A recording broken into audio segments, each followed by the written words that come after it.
I still have a dream. It is a dream deeply rooted in the American dream. The upcoming holiday provides a wonderful opportunity to reflect on the life of Dr. Martin Luther King. It also provides us an opportunity to reflect on our own dreams for the community. As a superintendent of Shelby County Schools, I have so many dreams for our students. My dreams include operating a school district that the entire community can be proud of.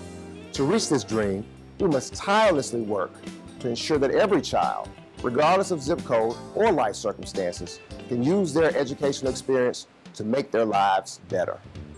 I know that many of you also have dreams for your children. Tell us your dream for the children of Shelby County and how we can make it come true. Use the hashtag #MyDream on Twitter or visit us on Facebook to share your dreams between now and January 22nd.